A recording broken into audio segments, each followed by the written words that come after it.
পথ দুর্ঘটনায় মৃত্যু এক যুবকের। শুক্রবার দুপুরে ঘটনাটি ঘটেছে মুর্শিদাবাদের বহরমপুর থানার নিশীথবাগ এলাকায়। পুলিশ সূত্রে জানা গিয়েছে মৃত যুবকের নাম অভিজিৎ পাল। স্থানীয় সূত্রে জানা গিয়েছে বহরমপুর থানার হাজারীবাগান ভাটপাড়ার এলাকার বাসিন্দা অভিজিৎ পাল বাড়ি থেকে বিশেষ কাজে ইসলামপুরের দিকে যাবার সময় অপর দিক থেকে আসা বহরমপুরগামী একটি বাসের সাথে ধাক্কা লাগে অভিজিতের বাইকের। বাইক থেকে ছিটকে পড়ে ঘটনাস্থলেই মৃত্যু হয় যুবকের। ঘটনায় চাঞ্চল্য ছড়িয়ে পড়ে এলাকায়।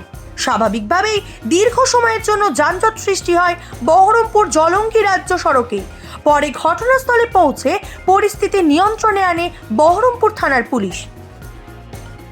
দিক থেকে বাসটা বহরমপুরের দিকে যাচ্ছিল, সে মতো অবস্থায় ইসলামপুর থেকে বহরমপুর থেকে ইসলামপুরের দিকে একটা মোটরসাইকেল যাচ্ছিল।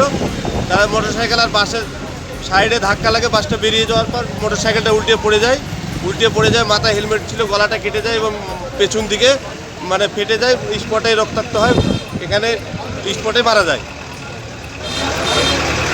নাম ঠিকানা জানা গেছে? নাম ঠিকানা সম্ভবত কি একটা পাল বললো, বাড়ি হাজারীবাগান ভাটপাড়ার, সেটাই আমরা এখানে এসে খবরটা পেলাম। আপনার নাম? হ্যাঁ, আপনার নাম? আমার নাম ইসরাইল শেখ।